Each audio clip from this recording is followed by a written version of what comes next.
Quando a gente fala, por exemplo, de emoção e compara a emoção com o sentimento, emoção se difere de sentimento exatamente porque a emoção é uma coisa inconsciente. Só para você ter mais ou menos uma ideia da velocidade em que as coisas acontecem no cérebro, você Uhum. está dirigindo lá o seu carro e, putz, sei lá, passa um pedestre, um cachorro na frente, você precisa frear ou desviar tal.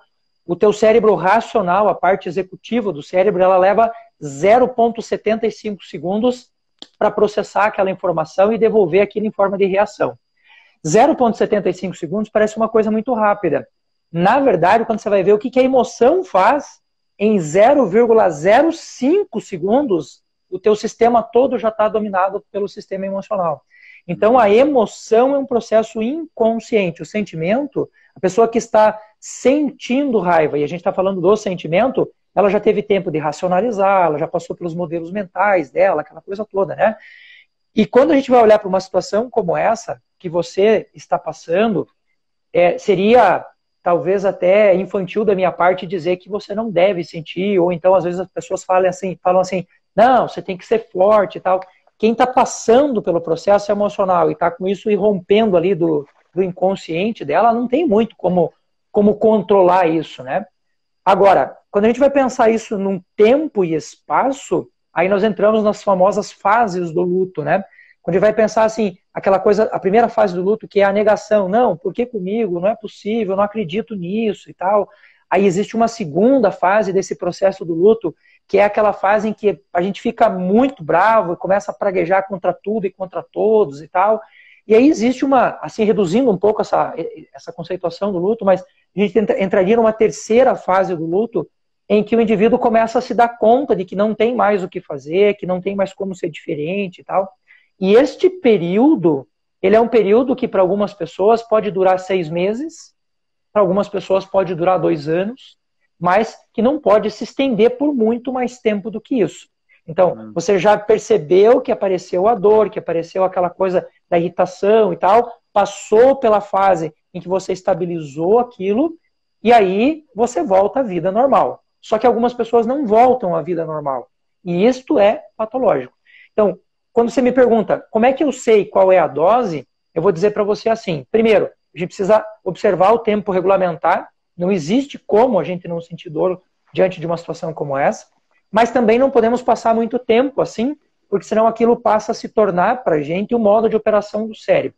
Uhum. Segunda questão interessante é que quando a gente vai pegar essa coisa da dose, né, isso que você falou ali, frase do bioquímico suíço Paracelso, que é a dose que faz a diferença, quando aquilo que você está fazendo não te causa mais sofrimento, você encontrou o meio termo ali para você poder viver uma vida boa.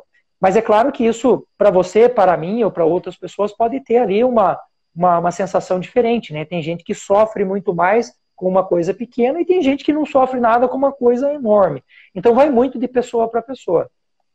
Tem uma frase de um filósofo que eu gosto muito, que é o Aristóteles, um cara super conhecido, em que ele diz que a vida ela se torna boa ou a gente encontra a dose da felicidade quando aquilo que você está vivendo é uma coisa que você fala assim, putz, cara, eu queria que isso aqui durasse um pouquinho mais.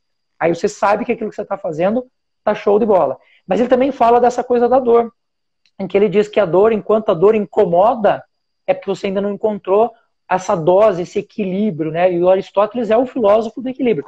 Nem tanto não comer chocolate, como eu vi que você fez sobre chocolate essa semana, nem tanto não comer e nem tanto comer um caminhão de chocolate. É uma coisa do equilíbrio, né?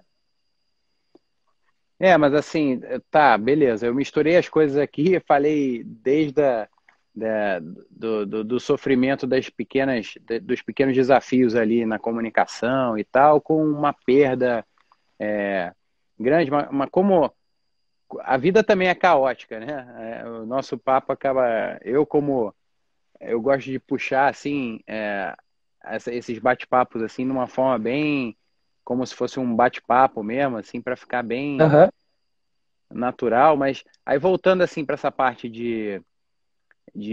dos exercícios e dos desafios na medida certa para você ir conquistando o seu poder de comunicação e, e tendo menos o efeito colateral, travando menos numa situação que o horrível de você ser tímido, que eu passei por esse problema durante muito tempo e numa fase que tudo parece demorar muito mais tempo. Quando você é mais jovem, né?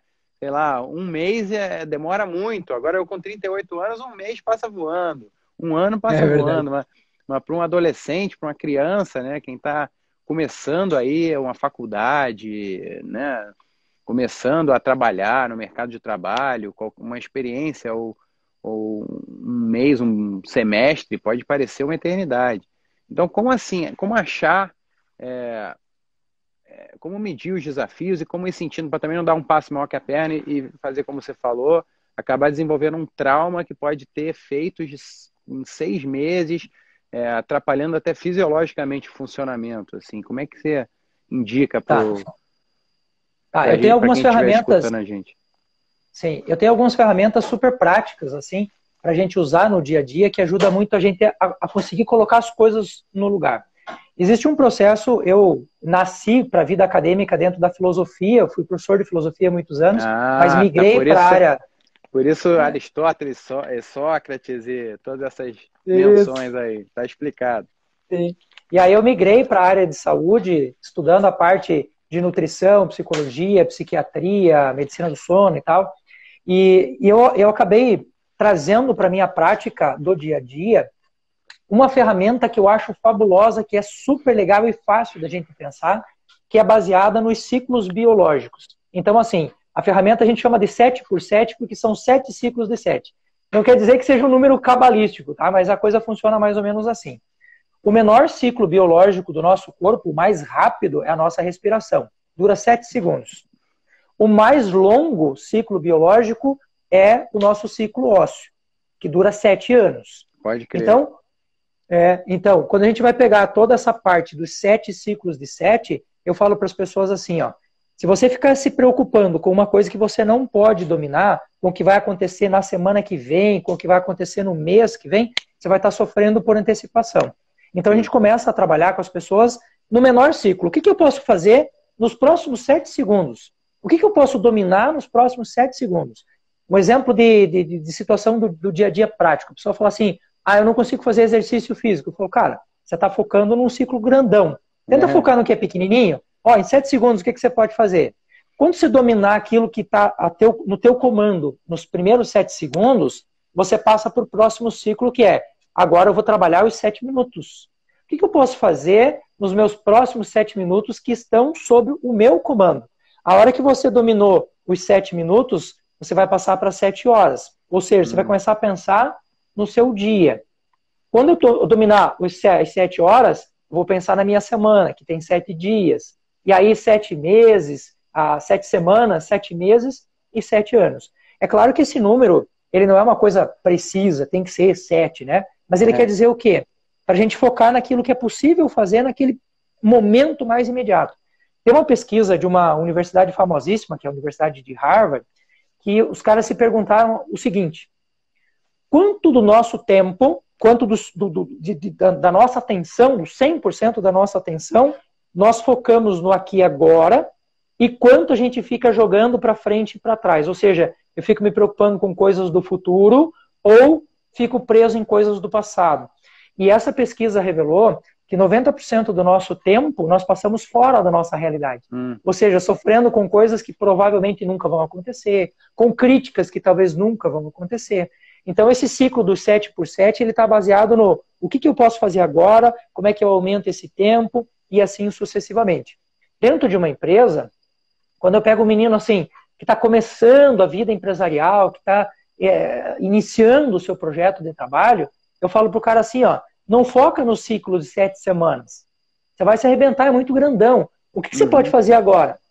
Eu tive um professor na PUC de São Paulo, o professor Mário Sérgio Cortella, que hoje é famosíssimo e tal, e ele tem uma frase que eu guardei para minha vida assim para sempre. Ele fala assim, o sujeito que quer buscar o desenvolvimento pessoal, o desenvolvimento intelectual, ele tem que fazer muito bem feito aquilo que ele tem para fazer naquele momento, nas condições que ele tem. Porque a hora que a condição começar a melhorar, ele vai começar a melhorar a qualidade daquilo que ele faz. Agora, o sujeito entra na empresa como estagiário, pensando como dono da empresa, pensando como diretor da empresa, ele vai dar com a cara na parede. Então, começa pelo que é pequeno e vai evoluindo. Vai evoluindo até que você possa pensar, como hoje eu, por exemplo, já penso a minha vida nos meus próximos 7 anos, onde é que eu vou estar, o que eu vou estar fazendo. Mas eu só consigo pensar nisso hoje porque um dia eu planejei pequenininho e fui crescendo. E isso vale para tudo, né? Vale para a vida financeira, vale para atividade física, vale para vencer a timidez, enfim. Não, é impressionante como aí você falou essa parte de 7 em 7, e depois que nasce os nossos filhos, você começa a ficar mais preocupado também com as próximas gerações. E acho que o grande macete é você conectar todos esses sets, né? E indefinidamente ali, é tudo agir num plano comum, né? Tudo está encaixado no mesmo plano. O curto, o médio, o longo prazo tem que estar em harmonia, né? Você não pode também fazer muito bem o curto prazo, tipo de momento, os próximos 7 segundos, se aquilo não estiver conectado com o médio, o longo e até as próximas gerações, né? Isso é impressionante. E isso tira um peso.